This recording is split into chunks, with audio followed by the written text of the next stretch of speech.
প্রিয় দর্শক, সাজ্জাদ কাদিরের প্রীতি এবং শুভেচ্ছা নিন। তত্ত্বাবধায়ক সরকার ব্যবস্থা বাতিল সংক্রান্ত সংবিধানের পঞ্চদশ সংশোধনের কয়েকটি বিধান বাতিল করেছেন হাইকোর্ট। এ বিষয়ে হাইকোর্টের পূর্ণাঙ্গ রায় প্রকাশ করা হয়েছে। হাইকোর্ট রায়টি দিয়েছিল গত বছরের 2024 সালের 17 ডিসেম্বর।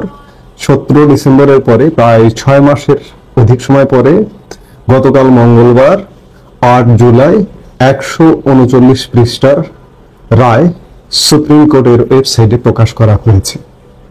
এক কথায় যদি বলি যে এই রায়টি প্রকাশ হবার ফলে আমাদের সংবিধানে ত্রয়োদশ সংশোধনের মাধ্যমে 1996 সালে তত্ত্বাবধায়ক সরকারের যে বিধানটি যুক্ত করা হয়েছিল সেই বিধানটি আবারও বলবৎ হবে।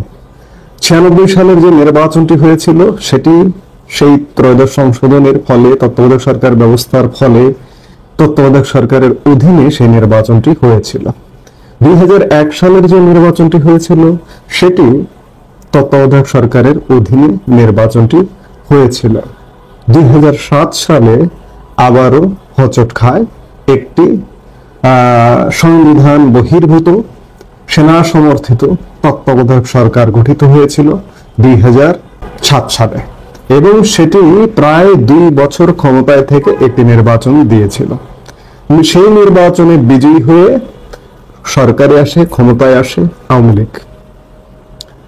আওয়ামী লীগ এসে বিদ্যমান তত্ত্বাবধায়ক সরকারটি যেটি সংবিধানে ছিল সেটি বাদ দিতে বাধ্য হয়। কেন বাদ দিতে বাধ্য হয় সেটির একটি প্রেক্ষাপট জানা দরকার যে 2001-06 আমলে যে বিএনপি জামাত জোট সরকার ক্ষমতায় ছিল সেই সরকারটি ক্ষমতায় এসেছিল লতিফুর রহমানের সংবিধান স্বীকৃত সংবিধানে থাকা যে তত্ত্বাবধায়ক সরকারটি ছিল সেই সরকারের অধীনে নির্বাচিত হয়ে। কিন্তু বিএনপি জামাত জোট সরকার ক্ষমতায় এসে সেই সরকারটিকে কলঙ্কিত করবার এমন কোনো পন্থা নেই যা করেনি। সংবিধানে আছে 3 মাসের তত্ত্বাবধায়ক সরকারের অধীনে ক্ষমতা হস্তান্তর করতে হবে, নির্বাচন হবে, নির্বাচনে নির্বাচিত যে হবে সে ক্ষমতা আসবে। কিন্তু সংবিধানে থাকা বিষয়টিকেও বিএনপি কিভাবে বিতর্কিত করেছেন আপনারা জানেন, সেই সময় জীবিত ছিলেন, তারা জানেন। আমি জীবিত ছিলেন কথাটা বলি একটু মজা করেই বলি, কারণ অনেকে আমরা জীবিত কিন্তু জীবিত নয়, মৃত মানুষের মতো ভূমিকা পালন করি, অন্যায়ের বিরুদ্ধে কথা বলি না। যার দরুন আমি এই কথাটা মজা করেই বলি যে সেই সময় যারা জীবিত ছিলেন তারা দেখেছেন যে সংবিধানে যে তত্ত্বাবধায়ক সরকারের বিধানটি আছে সেই বিধানে একটা বিধান আছে যে সর্বশেষ প্রধান বিচারপতি যিনি অবসর নিয়েছেন তিনি তত্ত্বাবধায়ক সরকারের প্রধান উপদেষ্টা হবেন। বিএনপি কি করেছিল 2001-06 আমলে তাদের নিজেদের লোককে তত্ত্বাবধায়ক সরকারের প্রধান উপদেষ্টা করবার কারণে যখন সরকারের মেয়াদ শেষ হয়ে যাবে সেই সময় যাতে সর্বশেষ অবসরপ্রাপ্ত বিচারপতি একজন পাওয়া যায় তাদের নিজেদের মতো করে, সেই জন্য বিএনপি জামাত জোট সরকার বিচারকদের অবসরের বয়স বাড়িয়ে দিয়েছিল। 65 বছর ছিল, সেটিকে অযৌক্তিকভাবে বিচারপতিদের বয়স সর্বোচ্চ আদালতের সুপ্রিম কোর্টের বিচারপতিদের চাকরির বয়স 67 করেছিল। যার দরুন সেই সময়ের প্রধান বিচারপতির বয়স বেড়ে যায়, স্বাভাবিকভাবে 65 থেকে বেশি সময় চাকরিতে নিয়োজিত থাকবার সুযোগ পায় এবং নিয়োজিত থাকবার সুযোগের ফলে তিনি তত্ত্বাবধায়ক সরকারের প্রধান হবেন। সেই সময় বিএনপির যাকে টার্গেট ছিল তিনি হচ্ছেন KM হাসান যাতে সর্বশেষ অবসরপ্রাপ্ত প্রধান বিচারপতি হিসেবে তত্ত্বাবধায়ক সরকারের দায়িত্ব নিতে পারেন এবং দায়িত্ব নিয়ে যাতে করে বিএনপিকে আবার ক্ষমতায় এনে দিতে পারেন সেই জন্যই বিচারকদের বয়স বাড়ানো হয়েছিল। কিন্তু আপনারা দেখেছেন যে সব ষড়যন্ত্র ভেনিশ হয়ে গিয়েছিল। সেই সময় ভেনিশ হয়ে একটি অন্তর্বর্তীকালীন সরকার সেনা সমর্থিত তত্ত্বাবধায়ক সরকার এসেছিল এবং 2 বছর বাংলাদেশ শাসন করেছিল। করে 2008 সালের 29 ডিসেম্বর নির্বাচন দিয়ে আওয়ামী লীগের হাতে ক্ষমতা হস্তান্তর করে তারা বিদায় নেন। আওয়ামী লীগ ক্ষমতায় এসে দেখছে যে তত্ত্বাবধায়ক সরকারেরও রক্ষা নেই, তত্ত্বাবধায়ক সরকারকে কলঙ্কিত করা যায়। সেই কলঙ্ক দূর করবার জন্য আওয়ামী লীগ 2011 সালে সংসদে এবং কোর্টের রায়েও তত্ত্বাবধায়ক সরকারের ব্যবস্থাটি, বিধানটি পঞ্চদশ সংশোধনের মাধ্যমে বাতিল করে দিয়েছে।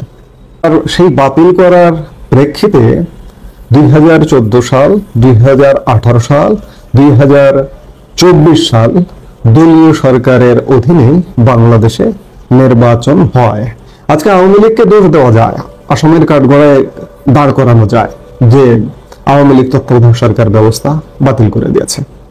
এই আওয়ামী লীগই 2001 সালে, 1996 সালে থেকে 2001 সাল পর্যন্ত সুন্দরভাবে দেশ চালিয়ে 2001 সালে সেই সময়ের প্রধানমন্ত্রী বিচারপতি লতিফুর রহমানের হাতে ক্ষমতা হস্তান্তর করেছিলেন। এবং আওয়ামী লীগ 2001 সালের নির্বাচনে পরাজিত হয়েছিল এবং পরাজয়টি মেনে নিয়েছিল। পরাজয়টি মেনে নিয়ে যখন 2006 সালে 1/6 আমলের বিএনপির যখন ষড়যন্ত্র দেখে, তখন আওয়ামী লীগ আসমান থেকে পড়ে গিয়েছিল। তখন আওয়ামী লীগ প্রধান হয়তো ভেবেই নিয়েছিল যে আমি যদি ক্ষমতায় যাই ভবিষ্যতে এই তত্ত্বাবধায়ক সরকারই রাখবো না। তারই পরিপ্রেক্ষিতে 2011 সালে সংসদে এবং একই সময়ে কোর্টের রায়ে, সর্বোচ্চ আদালত আপিল বিভাগের রায়ে তত্ত্বাবধায়ক সরকার ব্যবস্থা বাতিল করে দেওয়া হয়। এবং এই বাতিলের প্রেক্ষিতে আমি খানিক আগে বললাম 3টি নির্বাচন হয়েছে এবং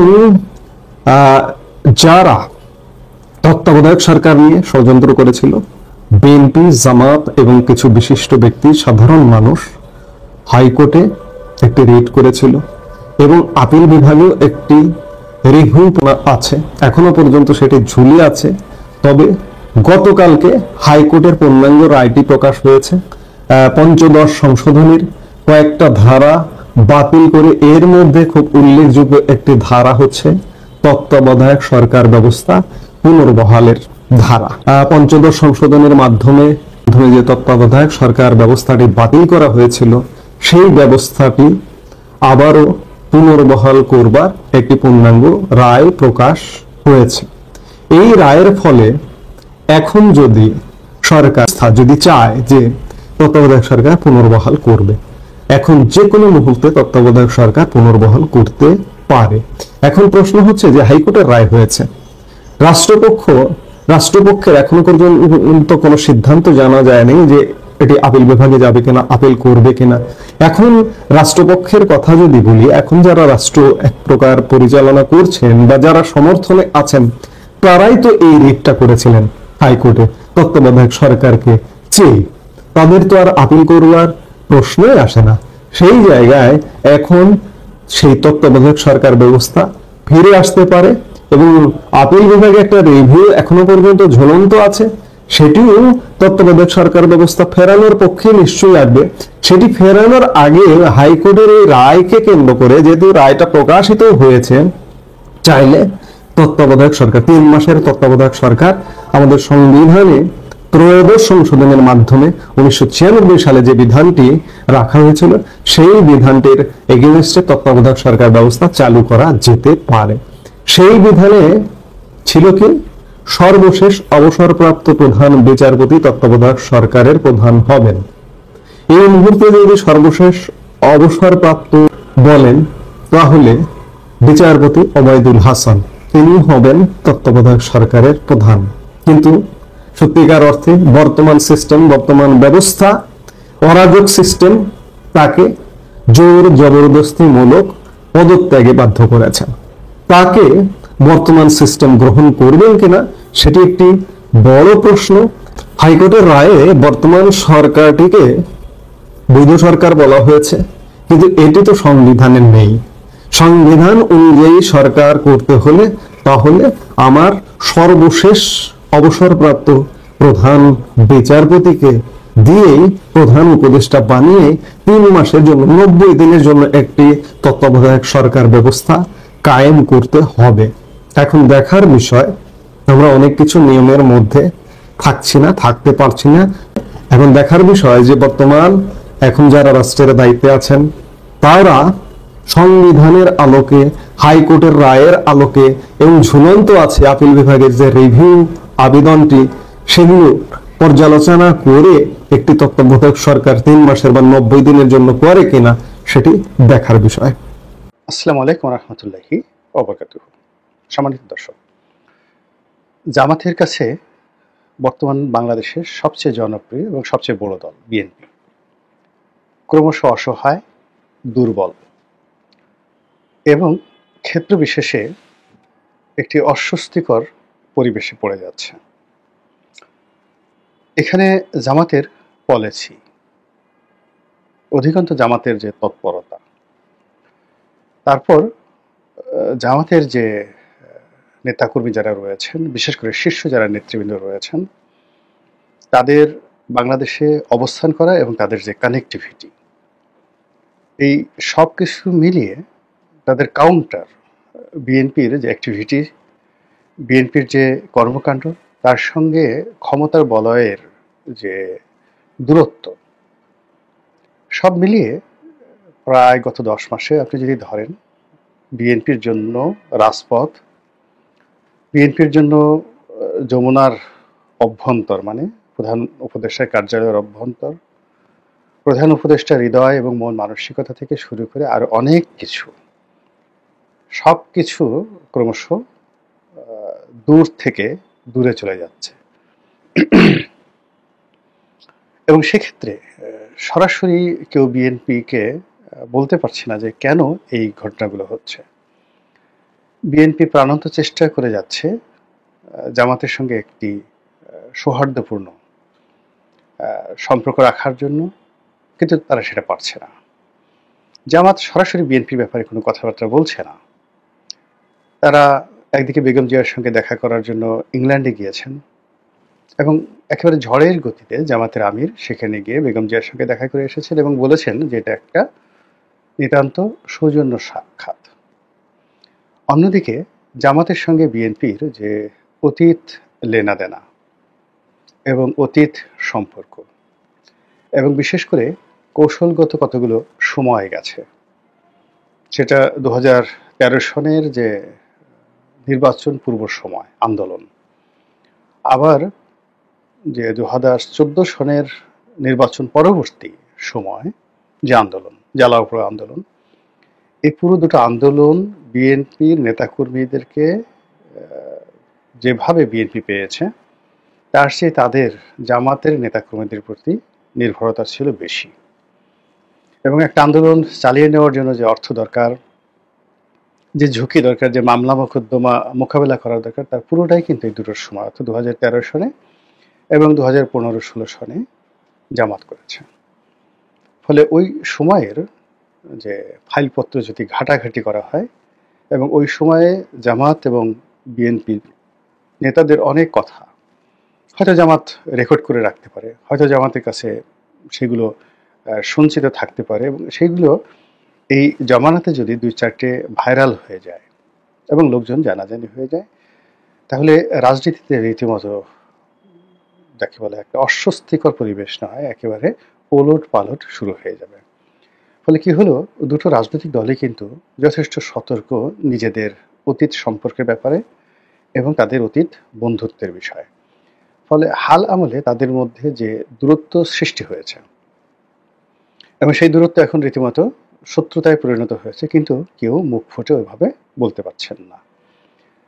তারা বুঝতেছেন যে তাদের বন্ধুত্ব খুব জরুরি, তারা বুঝতেছেন যে তাদের যদি দূরত্ব থাকতে হয়, তার মধ্যে একটা সৌহার্দ্যপূর্ণ সম্পর্ক থাকা দরকার। এর কারণ হলো তারা একে অপরের স্ট্র্যাটেজিক পার্টনার ছিলেন, গুরুত্বপূর্ণ অংশীদার ছিলেন। তো সেই জায়গাতে অনেক কিছু রয়েছে, যেমন ধরেন আওয়ামী লীগের সঙ্গে জাতীয় পার্টির, এখন জাতীয় পার্টির এরশাদ সাহেব একটা ব্যাংক নিয়েছেন, এরশাদ সাহেবকে নির্বাচন করার জন্য বেশ কয়েকবার টাকা পয়সা দেওয়া হয়েছে। গত নির্বাচনে জিএম কাদেরকে যে টাকা দেওয়া হয়েছে, সেটা নিয়ে এখন জাতীয় পার্টির মধ্যে কি মারামারি কাটাকাটি, সবাই সেই টাকার ভাগ চাচ্ছে, ইত্যাদি নানা রকম কর্মকাণ্ড।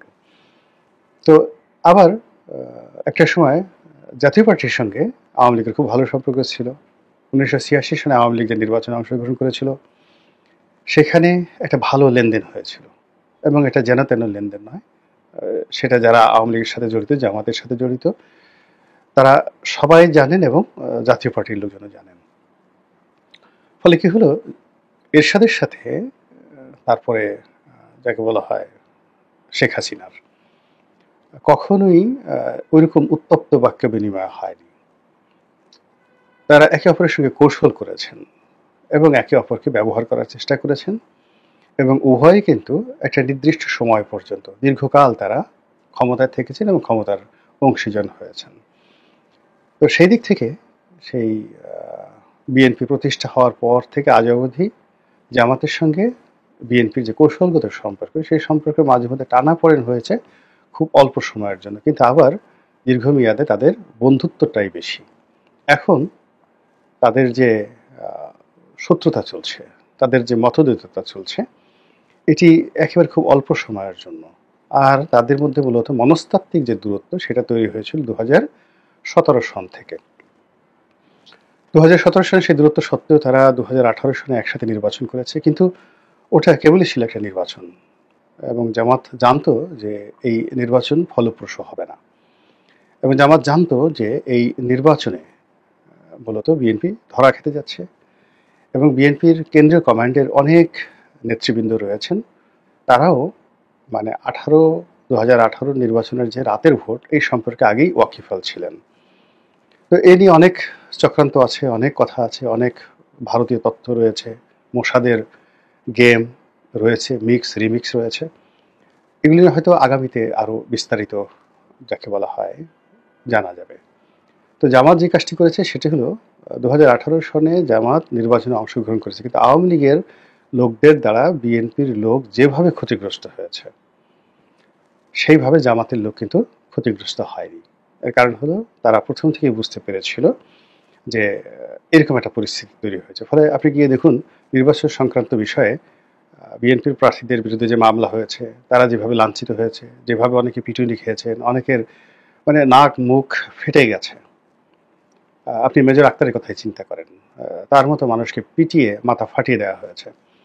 আপনি এলডিপির কর্নেল অলি সাহেবের ছেলে তো প্রায় মরেই গিয়েছিল, উনি ধরে নিয়েছেন যে তার ছেলে মারা যাবে, এবং তিনি নিজে তার এই দীর্ঘ রাজনৈতিক জীবনে যত বিপর্যয়ের মধ্যে পড়েছেন সবগুলো একত্র করলো 2018 সনের যে বিপর্যয়, সেই বিপর্যয়ের সঙ্গে তিনি অন্য কিছু তুলনা করেন না।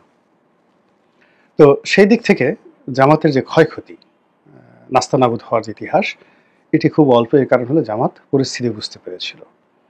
একইভাবে এই যে এখন 2025 সন চলছে, কিংবা ধরুন তার আগের এক বছর আগে 2024 সনের আগস্ট মাসের 5 তারিখে, তো 5 তারিখের যে ঘটনা প্রবাহ, তখন থেকে আজ অবধি যা কিছু ঘটে চলেছে পুরোটাই জামাতের নখদর্পণে।